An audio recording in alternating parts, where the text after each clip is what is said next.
Hey everybody, this is Iceman11A. Guys, this basic video is related to a small, short little introduction to a new mod that I'm making called Fuelcraft. Fuelcraft is going to be an additional fuels mod, basically for Minecraft 1.7.10. I had a couple of options here that I wanted to try to explain, and let's go for it. Anyway, guys, this is what I call as a cart painter. This block paints carts. What I mean by that is that when you put an engine in up here at the top and then two dies of some kind in here, this is going to be the frame of the train, and then this is going to be the body of the train, or vice versa. I don't know which one's which, but I guess it doesn't really matter. But when a train goes by, when a train comes by, a moving train passes by this block, it's going to get painted. Now, this is going to be really great if you're using train dispensers and you can dispense trains. It's another way to identify your train so that you can actually have it a specific color.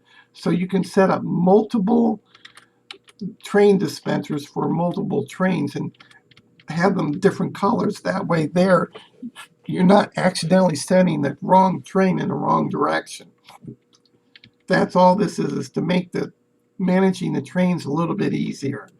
Now the second set right here is going to be a cart painter. If you put a cart, which it doesn't take yet, not yet. If you put a cart in up here, it's going to paint it whatever color is down here.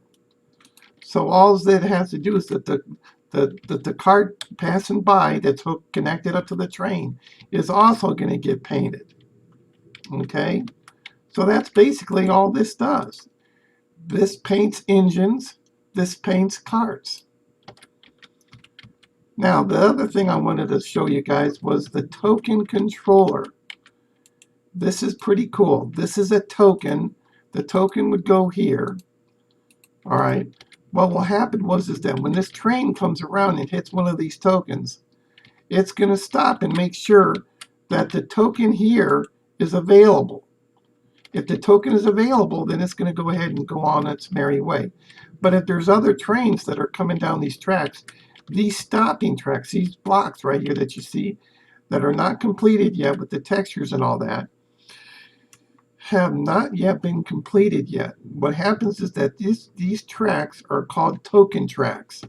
These tracks are going to identify which track or which train has what token, or a token at all.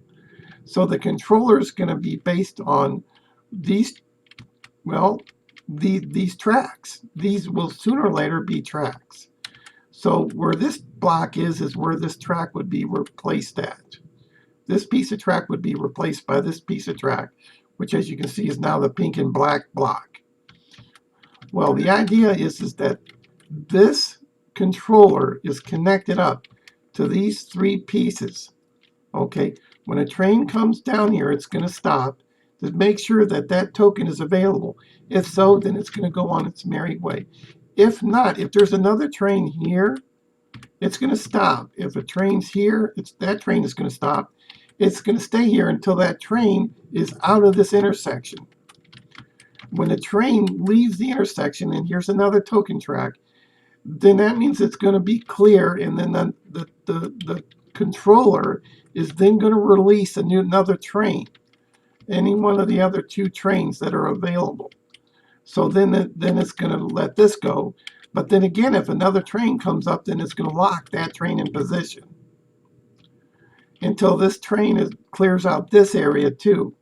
So, I mean, you're probably going to want another token track right here so that when this train comes down this way and clears, it's going to be completely clear when it hits here.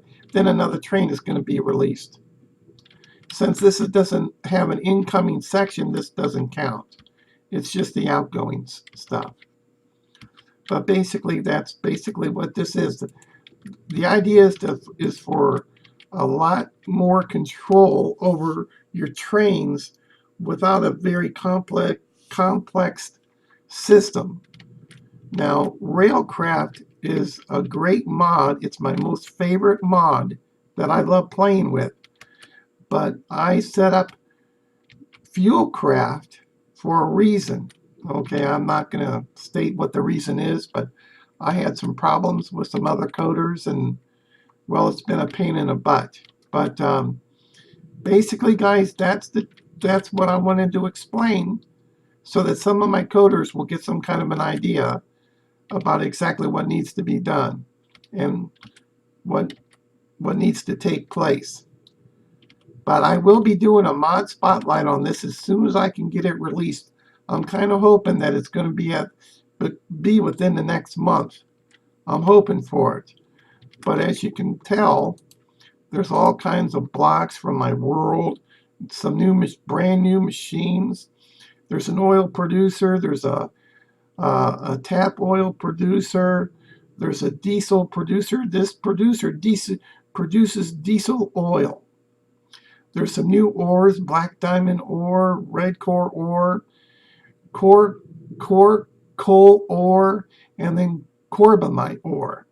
These are new fuels that you guys are going to be able to have in the overworld, and also in the mining world, and also mine dimension world too. But not all of them are going to be available in the same world. So you'll be able to get these additional fuels from them. Here's the actual fuels themselves, and this is what they look like. You got corbamite, you got core coal, I can't even pronounce that. You got red core, and then you got black diamond. Well, corbamite is basically just a very simple fuel. It's a little bit better than coal or charcoal. Core coal is the core of a piece of coal. I'm going to make a recipe for this. Red core is the core from redstone. Cool, huh? And then black diamond is the core of a black or of a diamond. So I'm going to have some recipes to make these with also, so that you don't actually have to depend on, because you're not going to get these ores in an old world. It has to be a new world that you just generated in order to get these new ores. The rest of these blocks that you see up here are for my dimension, which I don't think a lot of them are going to be available.